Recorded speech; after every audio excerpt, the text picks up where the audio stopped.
Hi student, welcome to Atul education. आज हम लोग का नेक्स्ट लेक्चर है रिडम्पशन ऑफ प्रेफरेंस शेयर का। इसके पहले का हम लोगों ने 4 लेक्चर किया, उसके अंदर हम लोग कुछ सम भी सॉल्व किए, बेसिक भी देखे थे। यदि आप लोगों ने लेक्चर को नहीं देखा तो एक बार देख लेना।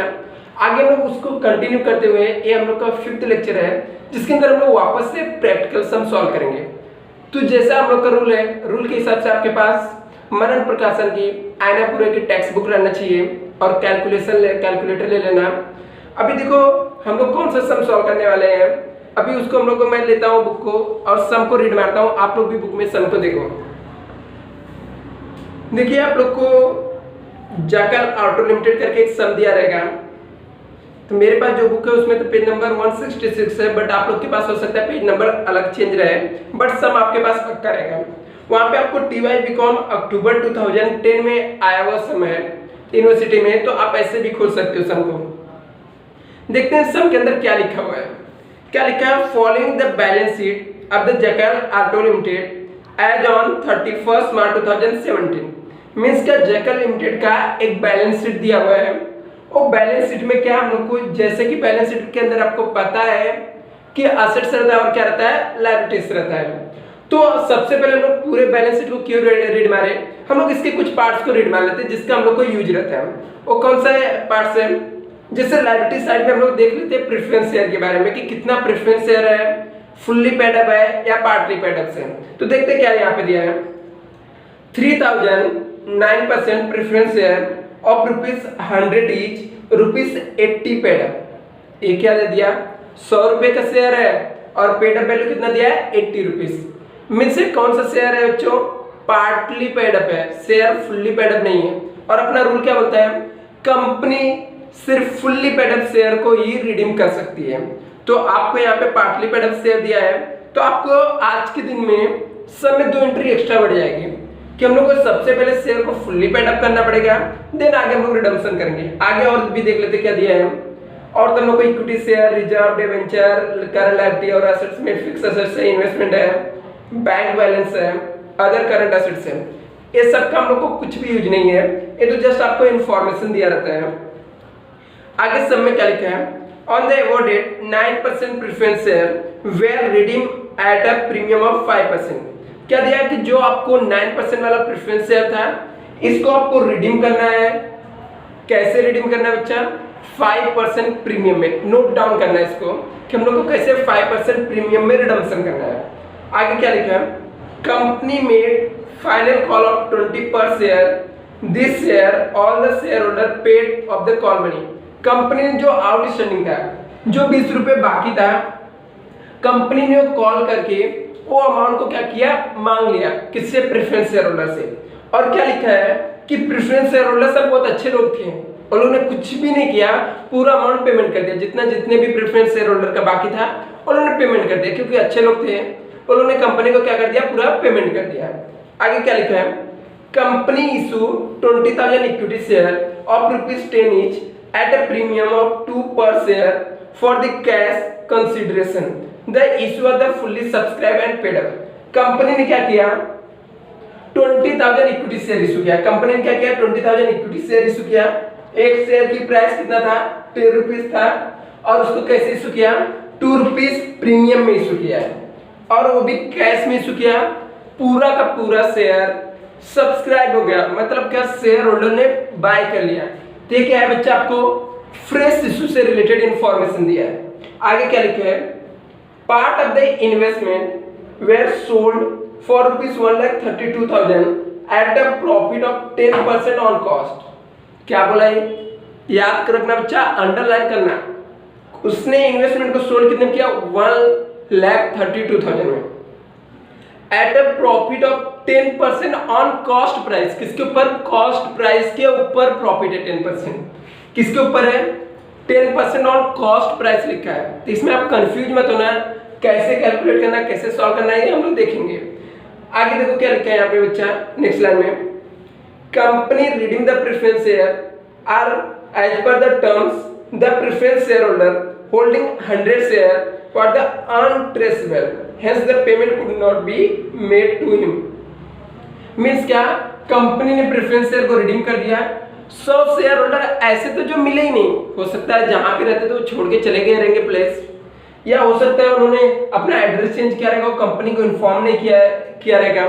तो जिसको कंपनी ने ट्रेसबल नहीं, मींस कंपनी ने उससे खोज ही नहीं पाई, उन लोग को पेमेंट नहीं कर पाई।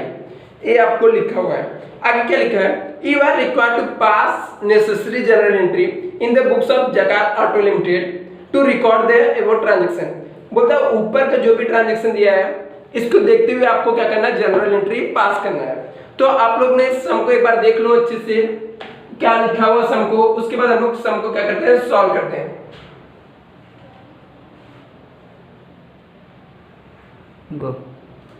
तो चलो अभी हम लोग सम को सॉल्व करते हैं। तो सबसे पहले मैंने बताया था कि हम लोग को जो प्रेफरेंस शेयर है वो कौन सा है, पार्टली पेड अप है, मींस 100 रुपए का शेयर है। ये लोगों ने अभी तक सिर्फ 80 रुपीज पेमेंट करके रखा है। तो सबसे पहले हम लोग क्या करते हैं, फाइनल कॉल करते हैं। फाइनल कॉल करके उन लोग से जो अमाउंट बाकी है उसको हम लोग मांग लेते हैं, रिसीव कर लेते हैं। तो चलो हम लोग सबसे पहले फाइनल कॉल की एंट्री पास करते हैं। तो मैं यहाँ पे आपको लिखता हूँ जनरल एंट्री पास करना है हम लोग को, तो फाइनल कॉल की मैं एंट्री पास करता हूँ। फाइनल कॉल करेंगे तो preference share, final call accounts debit कर देंगे हम लोग। क्या, preference share final call account debit कर देंगे। आप लोग ऐसा भी समझ सकते हो कि हमने प्रेफरेंस शेयर होल्डर से पैसा मांगा, अभी तक उन्होंने पेमेंट नहीं किया, तो जब तक पेमेंट नहीं किया उनको उन्होंने क्या कर दिया, डेबिट कर दिया। लेकिन वो लोग पेमेंट तो करेंगे, पेमेंट करेंगे तो मेरा प्रेफरेंस शेयर कैपिटल क्या हो जाएगा, इंक्रीज हो जाएगा। प्रेफरेंस शेयर कैपिटल क्या होता है, क्रेडिट होता है। तो प्रेफरेंस शेयर कैपिटल को इंक्रीज करने के लिए, मींस उसको बढ़ाने के लिए उसे हम लोग क्या कर देंगे, क्रेडिट कर देंगे। बेसिक अकाउंट का रूल यूज हुआ है। तो नंबर ऑफ प्रेफरेंस शेयर कितना है बच्चा, सब में देखो मुझे दिख रहा है कि 3009% वाला प्रेफरेंस शेयर है। कौन सा, 9% वाला प्रेफरेंस शेयर है। कितने शेयर है, 3000 शेयर है। हर एक शेयर होल्डर से कितने रुपीस डिमांड करना है, 20 रुपीस। तो यदि मैं 3000 इंटू 20 करता हूं तो अमाउंट कितना आ जाएगा, 60,000, राइट। दूसरा हम लोग फाइनल कॉल अमाउंट को रिसीव करेंगे। फाइनल कॉल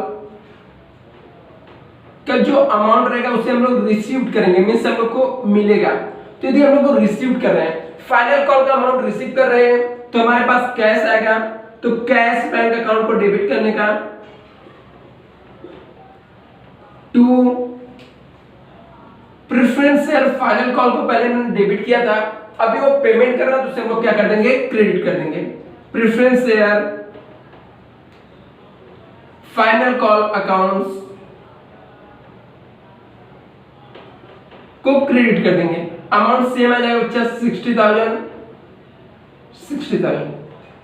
चलो क्या हो गया बच्चा, जो हम लोग का पार्टली पेड अप शेयर था वो फुल्ली पेड अप हो गया। कैसे हो गया, देखो ना बच्चा, हम लोगों ने क्या किया, 3000 शेयर से हर एक शेयर से 20 रुपीस डिमांड किया और उन्होंने पेमेंट भी कर दिया। ऐसा सब में लिखा है, आप लोग रीड मारो, देखो लिखा हुआ है कि उन्होंने पूरे के पूरे अमाउंट क्या कर दिए, पेमेंट कर दिए।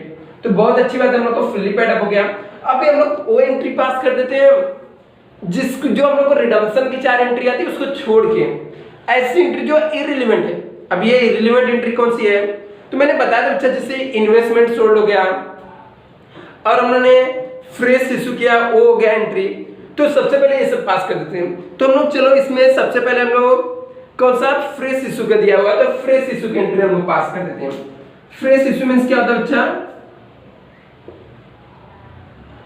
कंपनी ने रिडम्पशन करने के लिए नए इक्विटी शेयर इशू किया। तो कितना इक्विटी शेयर इशू किया, अब ये कैसे पता चलेगा कितना शेयर इशू किया, आपके सब में लिखा हुआ बच्चा। अब देखो सब में कितना लिखा हुआ, क्वेश्चन में कितना शेयर कंपनी ने इशू किया। मैं रीड मारता हूं, company issue 20,000 equity share of ₹10 each eight a premium of 2 पर शेयर। कंपनी ने 20,000 इक्विटी शेयर इशू किया।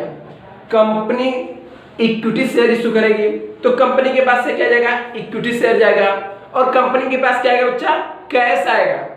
कैश आए तो कैश बैंक अकाउंट को हम लोग क्या करेंगे, डेबिट करेंगे। कैश आया तो हम लोग कैश बैंक अकाउंट क्या कर देंगे, डेबिट कर देंगे। कंपनी के पास से इक्विटी शेयर जाएगा तो इक्विटी शेयर कैपिटल अकाउंट्स को क्रेडिट कर देंगे। कंपनी ने कितना शेयर इशू किया बच्चा, 20,000 शेयर, तो हम लोग यहाँ पे लिखते हैं 20,000 शेयर इशू किया। एक शेयर का फेस वैल्यू कितना, 10 रुपीज है, तो इंटू 10 करेंगे, कितना आ जाएगा अमाउंट, 2 लाख आ जाएगा। लेकिन उसने बोला था प्रीमियम में 2 रुपीज, प्रीमियम में, प्रीमियम ऑफ 2 पर शेयर, 2 रुपए एक्स्ट्रा मिलने वाला है, तो कंपनी के लिए इनकम हो गया। तो कंपनी किसको क्रेडिट करेगी, to securities premium account, right. कितना शेयर है, 20,000 शेयर है, पर शेयर पे 2 रुपीज के हिसाब से कितना आ जाएगा अमाउंट, 40,000। आप लोग के पास तो कैलकुलेटर भी रहेगा, आराम से कैलकुलेट कर सकते हो बच्चा। 20,000 हर एक शेयर पे 12 रुपीज मिलेगा, तो कितना आ जाएगा, 2,40,000, राइट। आगे हम लोग अभी देखते हैं बच्चा क्या लिखा है, इन्वेस्टमेंट सोल्ड किया। आगे मैंने आपको बताया भी था बच्चा, जब रीड मारे तो वापस से मैं रीड मार देता हूं। Part of the investment were sold for rupees 1,32,000 at a profit of 10% on cost. सब में आपको इन्वेस्टमेंट दिया 2,90,000, लेकिन हम लोग उसके एक पार्ट्स को सोल्ड कर रहे हैं। वो पार्ट्स को हम लोग कितने में सोल्ड कर रहे हैं, 1,32,000 में। चलो अच्छा ठीक है, कोई बात नहीं, हम लोग इन्वेस्टमेंट सोल्ड कर रहे हैं, तो इन्वेस्टमेंट सोल्ड करेंगे तो हमारे पास क्या आएगा, इन्वेस्टमेंट सोल्ड कर रहे हैं, तो इसका मैं यहाँ पे हेडिंग डाल देता हूँ, इन्वेस्टमेंट सोल्ड।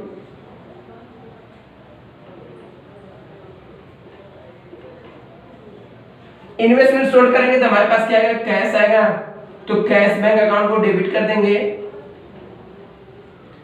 इन्वेस्टमेंट गया तो इन्वेस्टमेंट अकाउंट को क्रेडिट कर देंगे, और हम लोग को प्रॉफिट होगा तो प्रॉफिट में सोल्ड किए तो प्रॉफिट एंड लॉस को क्रेडिट कर देंगे। अभी प्रॉब्लम है बच्चा इसका अमाउंट कैलकुलेशन में, कैसे देखो, बोला उन्होंने इन्वेस्टमेंट को सोल्ड कर दिया 1,32,000 में।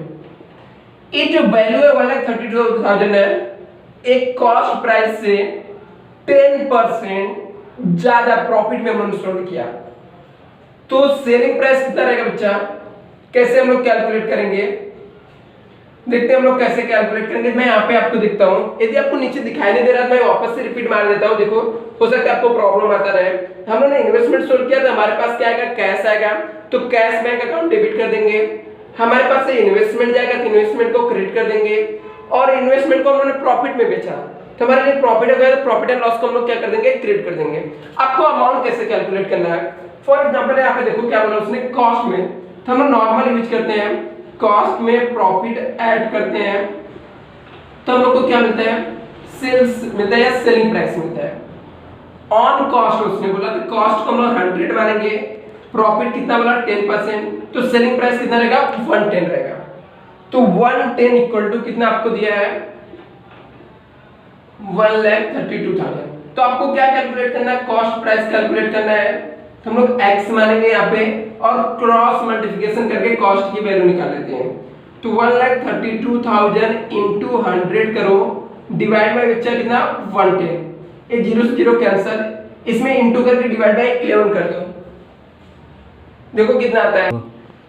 तो आप लोगों ने कैलकुलेट किया बच्चा, देखो कितना आएगा, कैलकुलेटर से कैलकुलेट करो, मैं भी कैलकुलेट करता हूं।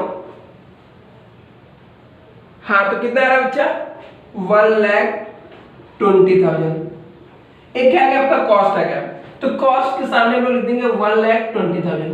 1,20,000 की इन्वेस्टमेंट को उन्होंने 1,32,000 में सोल्ड कर दिया, तो मुझे प्रॉफिट कितना हो गया बच्चा, सिंपल सी बात है 12,000 का प्रॉफिट हो गया। ये लो आपको ए बी एंट्री पास हो गया, तो जितने भी इररिलेवेंट एंट्री थे सब पास हो गए। तो अभी हम लोग को रिडम्पशन की एंट्री पास करना है। तो रिडम्पशन की एंट्री पास करने के लिए एंट्री को पास करने से पहले हम लोग साइड में एक छोटा सा वर्किंग नोट बना लेते हैं, जिससे हम लोग को इजी रहे। आई थिंक आप लोग को ये समझ गया रहेगा, कॉपी कर लेना, मैं इसको रब कर दे रहा हूं।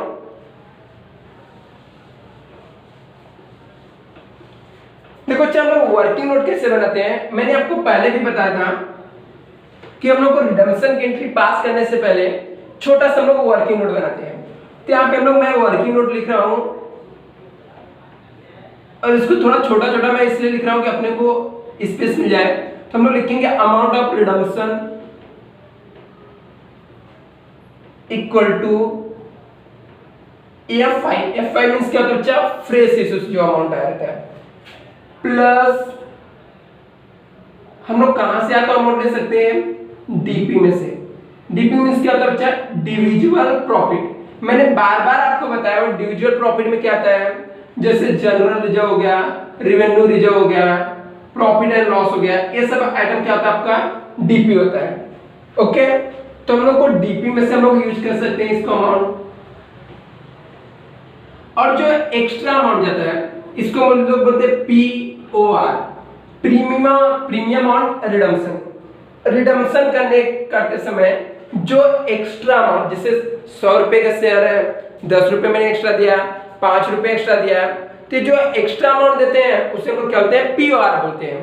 तो POR को पेमेंट करने के लिए, इसको राइट अप करने के लिए हम लोग क्या क्या यूज कर सकते हैं, SP प्लस DP यूज कर सकते हैं। तो चलो हम लोग कैलकुलेट करते हैं, निकालते हैं। कैसे निकालेंगे बच्चा, यहाँ पे हम लोग को कितने शेयर थे, प्रेफरेंस शेयर सब में मेंशन किया था बच्चा, लिख कर दिया आपको कि कितने नंबर ऑफ शेयर है, 3000। सब फुल्ली पेड अप है, तो फुल्ली पेड अप शेयर ही हम लोग को रिडम्पशन करना है, इनटू 100 करेंगे तो टोटल रिक्वायर्ड अमाउंट कितना, 3 लाख। हम लोग ने रिडम्पशन प्रीमियम में किया है, दिख रहा है आपको बच्चा, देखो क्या बोला था, redemption eight a premium of 5%। आपको 5% प्रीमियम में रिडम्पशन करना है। तो प्रीमियम का अमाउंट कितना जाएगा, 3000 शेयर है, फेस वैल्यू 100 था, 100 रुपीज का 5% सिंपल से कितना है, 5 रुपीज आ जाता है। इनटू कर देता हूं तो मुझे कितना आ जाएगा, टोटल अमाउंट 15000। अभी देखो सबसे पहले हम लोग यहाँ पे फ्रेश इशू यूज कर लेंगे, 3 लाख चाहिए, तो हम लोगों ने फ्रेश इशू कितने में किया था, 2 लाख में किया था। आपको सब में मेंशन किया था कि 20000 शेयर था, एक शेयर का फेस वैल्यू कितना था, 10, तो 2 लाख का फ्रेश इशू किया था हमने। चाहिए अमाउंट कितना हम लोग को, 3 लाख, हमने फ्रेश इशू कितने किया, 2 लाख का। तो शॉर्टेज कितने का पड़ रहा है, 1 लाख का पड़ रहा है। तो 1 लाख में से हम लोग डीपी में से यूज कर सकते हैं। तो देखते हैं हमारे पास सब में क्या दिया है, आपके पास रिवेन्यू रिजर्व है बच्चा। तो जब रिवेन्यू रिजर्व है, कितना अमाउंट दिया सब में आपको, 1,50,000 दिख रहा है। तो 1,50,000 को में से हम लोग को रिक्वायरमेंट से कितना है, 1 लाख का। तो हम लोग 1 लाख क्या यूज करेंगे, रिवेन्यू रिजर्व यूज करेंगे। अब ये जो ट्रांसफर करना पड़ेगा CRR में। ओके, रिवेन्यू रिजर्व हम लोग यूज करेंगे कितना, 1 लाख। 1 लाख का शॉर्टेज है तो उसको हम लोग रिवेन्यू रिजर्व को कहां पे ट्रांसफर कर देंगे, CRR में। अभी हम लोग को यहाँ पे POR को राइट अप भी करना है, POR को। तो देखो बच्चा हम लोग ने यहाँ पे रिवेन्यू रिजर्व को यूज किया, उसको कहां पे ट्रांसफर कर दिया, CRR में। अभी POR को राइट अप करने के लिए हम लोग सिक्योरिटी प्रीमियम यूज कर सकते हैं, बट आज हम लोग सिक्योरिटी प्रीमियम नहीं यूज कर रहे हैं। डीपी में हमारे पास क्या है, रिवेन्यू रिजर्व है। आप बोलोगे सर कहां पे रिवेन्यू रिजर्व था ना बच्चा, हमारे पास कितना था, देखो सब में कितना आपको दिया था रिवेन्यू रिजर्व, 1,50,000 दिया था, हम लोगों ने यूज कितना किया, 1 लाख। तो अभी भी 50,000 है कि नहीं, तो उसमें से हम लोग को रिक्वायरमेंट कितना है, 15,000 का। तो हम लोग यहाँ पे रिवेन्यू रिजर्व यूज कर लेते हैं 15,000। इसको आपको इजी करना रहेगा, तो POR को थोड़ा नीचे लिख देना। क्या इजी करना बच्चा, जर्नल एंट्री पास करते समय, तो आपको याद नहीं करना पड़ता है, ये चारों एंट्री तो आपको सिंपल तरीके से आ जाता है। तो जैसे 4 के बाद हम लोग नेक्स्ट एंट्री पास करते हैं, 5th रिडम्पशन की। अभी देखो बच्चा रिडम्पशन करना है आपको, क्या करना है, कंपनी अपना खुद का प्रेफरेंस शेयर रिटर्न परचेज करेगी। जब कंपनी खुद का रिटर्न शेयर परचेज करेगी तो कंपनी के पास क्या आएगा, शेयर आएगा। शेयर आएगा तो कंपनी प्रेफरेंस शेयर कैपिटल को क्या करेगी, डेबिट करेगी। कंपनी के पास प्रेफरेंस शेयर आएगा, company preference share capital account को क्या कर देगी, डेबिट कर देगी, राइट। लेकिन बच्चा कंपनी ने क्या किया, कैसे रिडम्पशन किया, एक्स्ट्रा अमाउंट में। कुछ एक्स्ट्रा अमाउंट दिया तो कंपनी के लिए लॉस है, लॉस है तो उसे हम लोग क्या करेंगे, डेबिट करेंगे। तो POR अकाउंट्स को हम लोग क्या कर देंगे, डेबिट कर देंगे। तो कंपनी ऑन द स्पॉट तो पेमेंट करती नहीं है, जब तक पेमेंट नहीं करेगी तब तक कंपनी प्रेफरेंस शेयर होल्डर को क्रेडिट करके रखेगी। तो चलो बच्चे हम लोग अमाउंट कैसे निकालते हैं। 3000 शेयर था, हर एक शेयर की फेस वैल्यू 100 था, तो अमाउंट कितना आ जाएगा 3 लाख।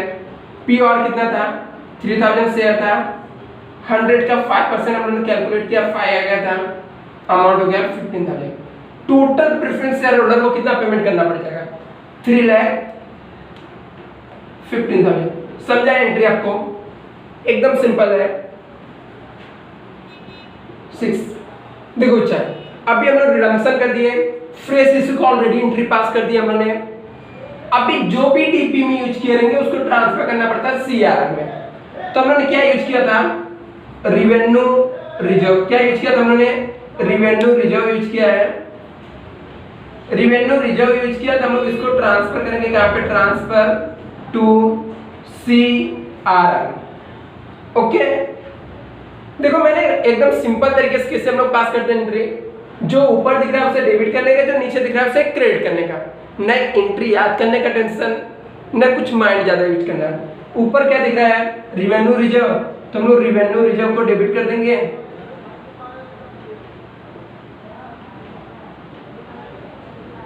To CR. सीआर का फुल फॉर्म क्या था बच्चा, कैपिटल रिडम्पशन रिजर्व।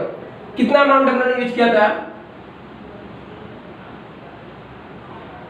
1 लाख हो गया बच्चों इतना। तो हम लोग और आगे चलते हैं, पीओआर को राइट अप करने के एंट्री पास कर देते हैं। पी अभी देखो आपको यदि लॉजिक चाहिए क्यों ऐसा करते हैं, तो रिवेन्यू रिजर्व कहां पे आपको दिख रहा है, लायबिलिटीज में दिख रहा है, वो पहले से क्रेडिट है बच्चा। तो क्रेडिट चीज को यूज करने के लिए उसे हम लोग को क्या करना पड़ता है, डेबिट करना पड़ता है। उसके लिए हम लोग एक अकाउंट ओपन करते हैं जिसका नाम है सीआरआर, तो उसे हम लोग क्रिएट कर देते हैं। तो नेक्स्ट एंट्री हम लोग का आ जाएगा बच्चा 7, पीओआर को राइट अप करेंगे, पीओआर राइट अप। देखो पीओआर कहां पे दिख रहा है आपको, डेबिट में दिख रहा है। पीओआर डेबिट में दिख रहा है नहीं आपको, दिख रहा है ना।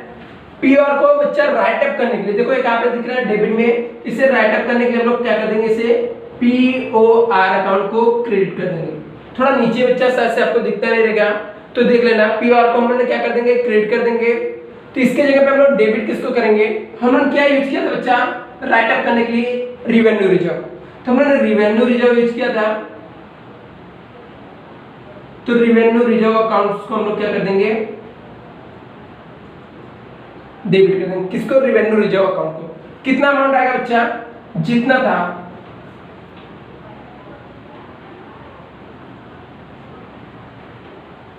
शायद आपको यहां तक कोई डाउट नहीं रहेगा। हम लोगों ने रिडम्पशन किया तो प्रेफरेंस शेयर लिया, तो प्रेफरेंस शेयर कैपिटल अकाउंट को डेबिट कर दिया। एक्स्ट्रा अमाउंट पेमेंट करना था तो पीओआर अकाउंट को डेबिट कर दिया। ऑन द स्पॉट हम लोग पेमेंट तो करेंगे नहीं, जब तक पेमेंट नहीं करेंगे प्रेफरेंस शेयर होल्डर को क्रेडिट कर देंगे।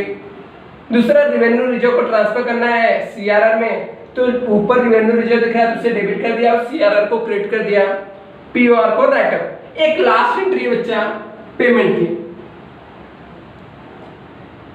हम लोग एंट्री नंबर 8 में यहां पे लिख रहा हूं पेमेंट का।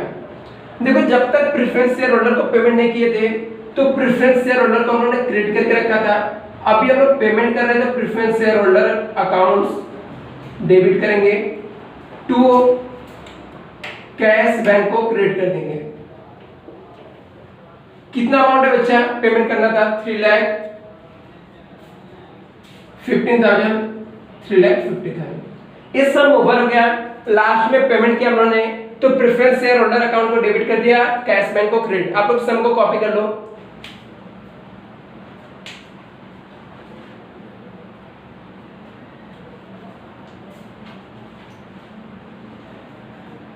हो गया आप लोग का कॉपी करके, आई होप आप लोग को सम समझा रहेगा। Thank you so much. यदि आपको वीडियो पसंद आए तो वीडियो को लाइक करना मत भूलना। यदि आपको कुछ डाउट है तो कमेंट करें और वीडियो को ज्यादा से ज्यादा अपने फ्रेंड लोग को शेयर करें, लॉकडाउन में उनको पढ़ने में हेल्प करें। अभी हम लोग नेक्स्ट लेक्चर में नेक्स्ट वीडियो में हम लोग नेक्स्ट सम को सॉल्व करेंगे, और हो सकेगा मैं वर्किंग कैपिटल मैनेजमेंट अकाउंट का टॉपिक स्टार्ट करने वाला हूँ recently. Thank you so much.